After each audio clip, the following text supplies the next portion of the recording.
Om Shanti. 7th May 2019. Today's slogan: let your vision be alokik, your mind cool and your intellect merciful. Let your vision be alokik, your mind cool and intellect merciful. Let your vision be alokik. But the exact word used by Baba is not vision, but drishti. And there is a lot of translation gap in the two. Drishti is different, vision is different. Rather, drishti can never be translated into any language. Drishti is drishti. And what is drishti? What is drishti? Drishti has got different meanings in different literature. Drishti has different meaning in Hinduism. Drishti has different meaning in astrology. Drishti has different meaning in Natya Shastra, theatrics. Drishti has different meaning in Buddhism. Drishti has different meaning in Hinduism itself again. There are religions, and in Ashtanga Yoga of Patanjali. And drishti has very different meaning when Baba uses word drishti. So, drishti, the dictionary meaning could be vision or gaze or act of seeing. But in astrology, drishti is something related to graha. Drishti is something related which can be called as an aspect. Drishti is an aspect. While in Buddhism, drishti means view, viewpoint or view. While in theatrics, drishti has got yet so many other meanings. As per the ras, there are 7 rasas. 9. So that has got different meaning there. In the Ashtanga Yoga, drishti has something to do with pratyahar and dharana, nasikagra drishti. Different words they use. A drishti where you are looking at the tip of the nose. So, act of seeing, gaze, view, aspect, vision, or something that you see with mind's eye. That is more of a drishti. Seeing is something that you see with eye. Vision is something which is done with mind. And drishti is a combined term which is used in different way, at different places. So when Baba uses the word drishti, he means 2 things: eyes as well as mind. Drishti is something that we see with mind, and drishti is something that you also see with eyes. So Baba is saying, make drishti alokik. Alokik means spiritual. Alokik means which is not laukik. Alokik means which is not worldly, mundane. So that which is not worldly, that which is not mundane, that which is not earthly, that which is not physical, that which is metaphysical, that which is spiritual, that which is non-physical, that which is platonic, that is known as vision or alokik.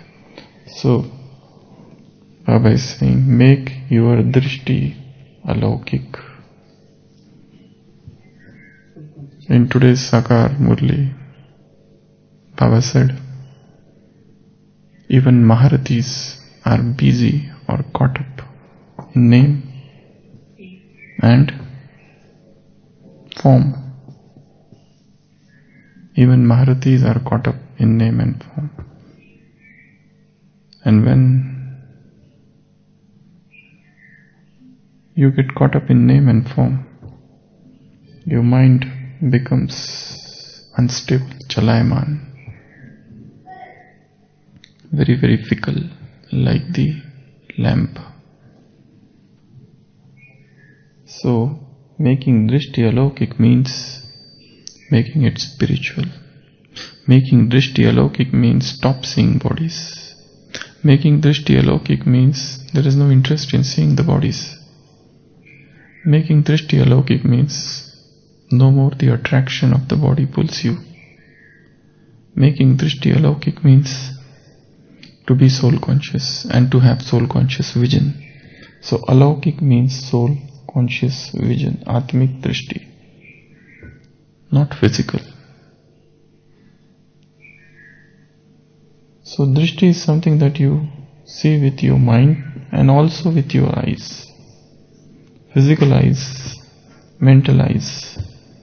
So what is behind drishti? Behind the drishti is the soul consciousness, or the consciousness, any consciousness. If there is a body consciousness, the drishti will remain laukik and drishti will remain physical.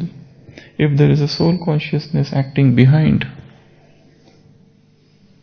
the drishti, automatically I would see everything spiritual. So what is behind the eyes? Because eyes are just the instrument. If soul is here, eyes are here, and what is seen is here. So there is and this process is known as drishti, is drishta, and what is seen is drishya. So there is a drishya, there is a drishti, and there is a drishta. So observer, observed, and the act of observing. So there are three things: drishti, drishya, and drishta. So the one who is seeing is soul. The soul is drishta. What is being seen is drishya, the observed. Observer, the observed. And this act is known as drishti. So where are eyes then? Eyes are just in between. They are just in between. They are the instrument through which the drishta is giving drishti and is seeing the drishya. So there is a observed, observer, observer, observed, and the act of observing. So there are three things. So when the drishta is totally soul conscious, the drishya becomes alokik, and the drishti also becomes alokik. So with alokik drishti, you see everything alokik. Drishta, drishya, and drishti, all three should become alokik. So when the drishta is alokik, what is seen, drishya also becomes alokik.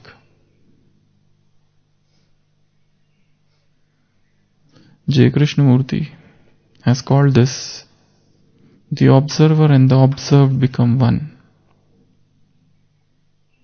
The observer and the observed, they become one.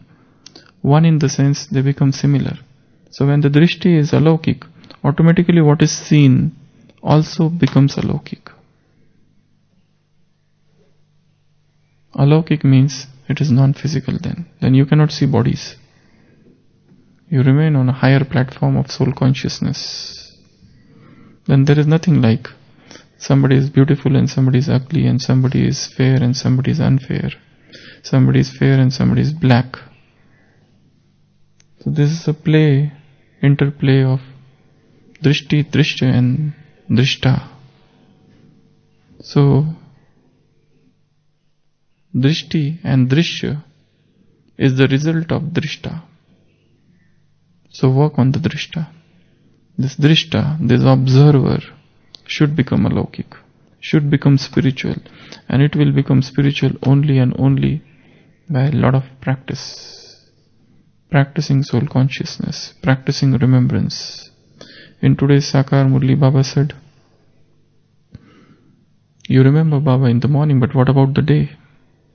To what extent you are self-sovereign throughout the day? To what extent you remember Baba throughout the day? Don't practice self-deception. Don't flatter yourself. Don't practice self-deception. Check yourself. Check the chart. Even Maharathis should keep the chart. It's not that those who give speeches should not keep the chart. Even they have to keep the chart. So work on making the drishta. Work on making the observer alokik, soul conscious. And this observer should remain in the remembrance of Baba. So automatically the power will flow in the observer, and the observer will have alokik drishti, and automatically what is drishya will also become alokik. So the first thing in today's slogan is to make drishti alokik. When the soul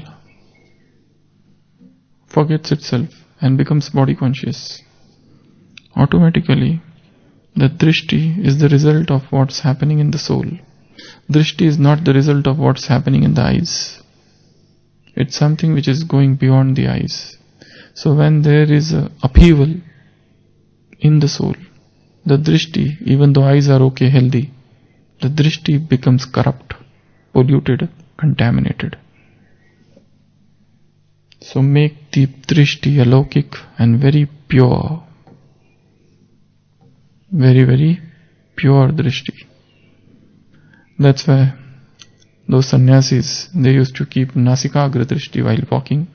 They would not look at the faces of anyone. They would look their drishti like this, at the tip of the tongue, or at the foot, or navel. So they were different. There are 9 types of drishtis in yoga. In Ashtanga Yoga, that is Patanjali's Rajyoga, they describe 9 types of drishtis. So make the drishti alokik. That is first. Second, mind cool. Cool is again not a very good word. Shital. Shital. Make the mind shital. Shital means, shit means ice. Cool like ice. What are the functions of mind?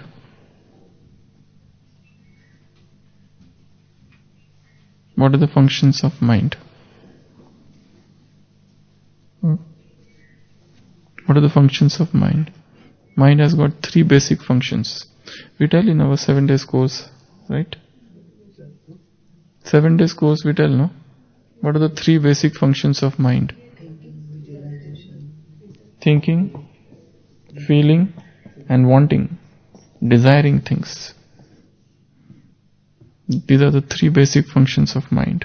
Mind thinks, mind feels, and mind desires, wants. So keep the mind cool.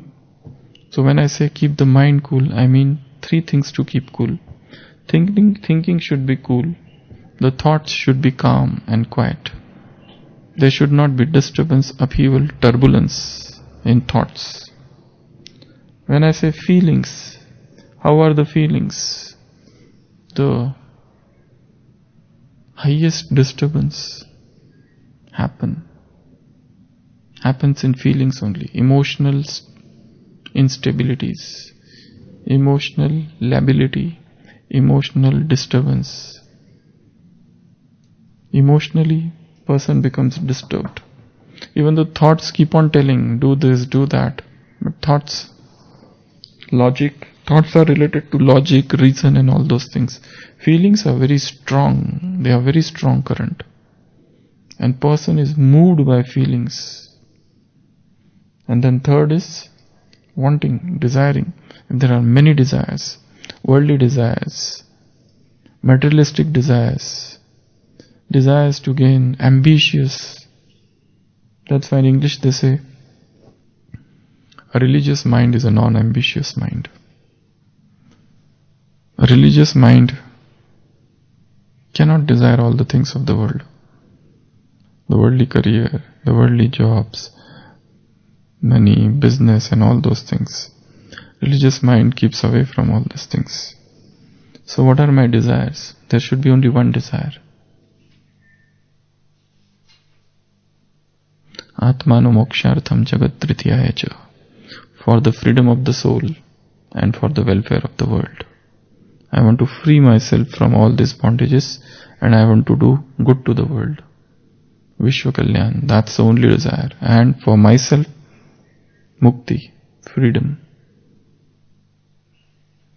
So desires, worldly desires will cause restlessness. One sees something new, one wants that, and the restlessness arises. Whether that is person, a wife, a husband, somebody wants to make somebody his own, and the restlessness starts.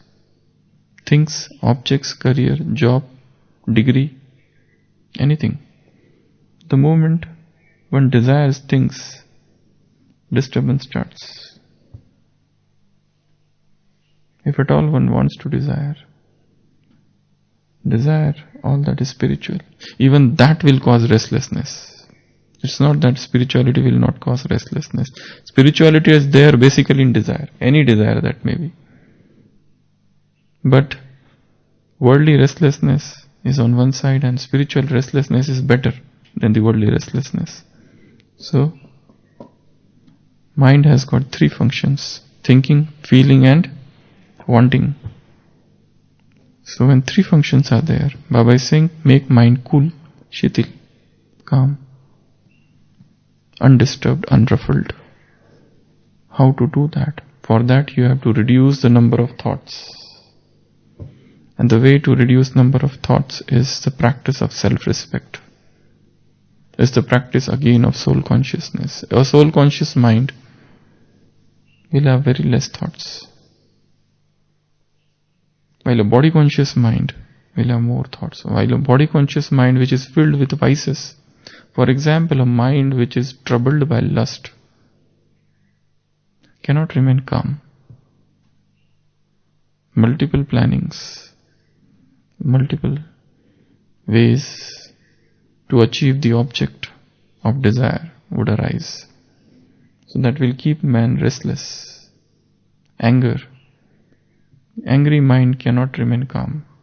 A greedy mind cannot remain calm. An egoistic mind which is always thinking of protecting the ego cannot remain calm. A mind which is attached cannot remain calm. That's why in yesterday's Murli Baba said, while staying in the household, get rid of all asakti, get rid of all attachments. The more detached one is, the more powerful one becomes.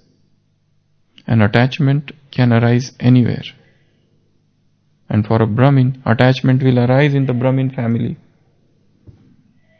This Brahmin family itself is a trap for intense effort maker. Attachments or BKs amongst themselves is a great trap that takes you away from your aim object. One Brahma Kumar getting attached to another Brahma Kumar, or one Brahma Kumari getting attached to another Brahma Kumari, and one Brahma Kumar is getting attached to another Brahma Kumari. These are the permutations and combinations that can happen. Which is the most dangerous? The last, third one. This disturbance is okay.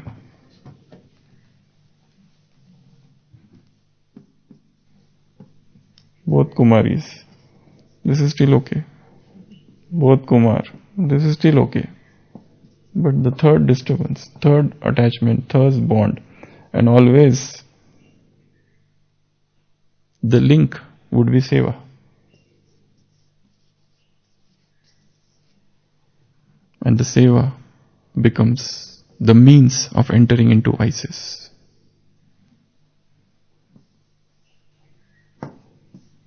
This is the greatest disturbance that can happen.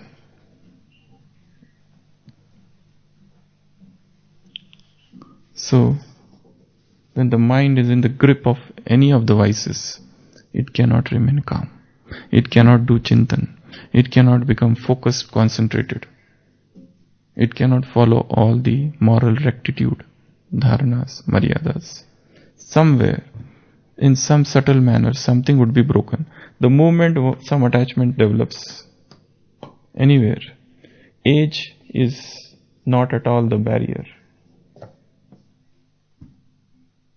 Age has nothing to do with this.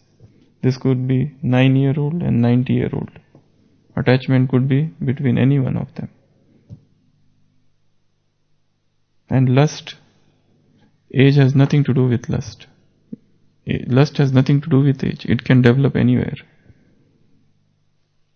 That's why one has to be on guard. Even more important than purity is more important than service. Remember that. Purity is more important than service. If service is not done, it's okay. If the person becomes angry, it's okay. Let him go. But this should remain undisturbed at the level of thought, at the level of dreams, at the level of emotions, at the level of awareness, at the level of imagination, at the level of relationships, at the level of behavior, at the level of writing, at the level of listening, at the level of touching, at the level of seeing, at the level of eating, at the level of thought, at the level of speech, at the level of actions. 21 points of purity. Purity has to be guarded at all the 21 levels. At any level, if purity is broken, what happens? Sushil Bhai? If any level purity is broken, this is a building of five-storied building. Baba said, you fall down. And these are the bones. So, mind, make it Shital. Means cool. For that, 3 functions of the mind: thinking, feeling, wanting. Thinking should become pure, and for thinking to remain pure, thoughts should remain free from vices.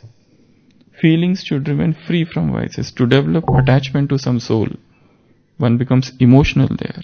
And this is more powerful even than thoughts. That's why all feelings should be kept pure.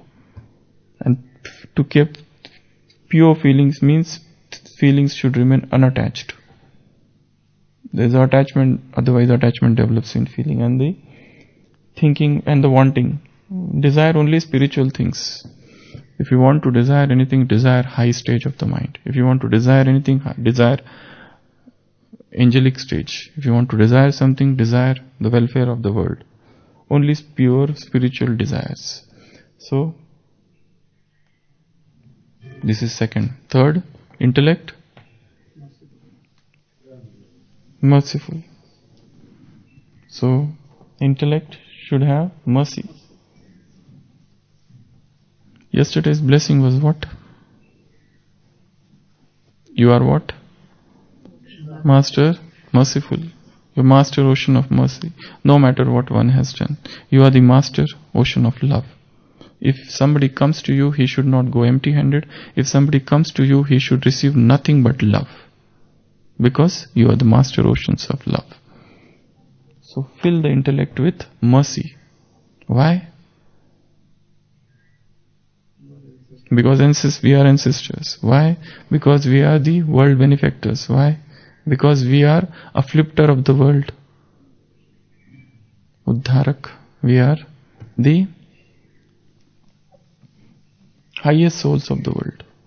That's why our intellect should fill with mercy. Because the world is suffering. Because there is a fire of sorrow in the world. So, the world is in disturbance. So have mercy on the world. And give them power and give them peace. Recently in the last Sunday's Murli, Baba said, are you just busy in your pure household? Pavitra Grahasti. or you are also doing this service of serving the world. You are also doing this service of helping the world. So you have to do this service. So fill the intellect with mercy. So there are three things. First, drishti, make it alokik. All the levels of drishti. Mind, make it shital, cool. So a cool mind means, in today's Sakar Murli Baba said, Shital, Baba has talked about sthiti, alokik sthiti. Which is the alokik sthiti? Avastha. It's a sweet alokik avastha. Which is that? From today's Sakar Murli. Find it. And third, intellect. Make the intellect merciful. Intellect means all the 7 levels of intellect. Ration. Jiddu. Intellect means Jiddu. RM. Judge. Intellect. Judging. Imbibing. Decide. Discriminate. Understand. Rationalize and memorize. These are the 7 functions of intellect. Buddhi has got 7 functions. So at all the 7 levels, be merciful. While judging somebody, while imbibing, while understanding, while rationalizing, while memorizing, everything, be merciful. So this is today's Sakar, slogan from today's Sakar Murli. Om Shanti.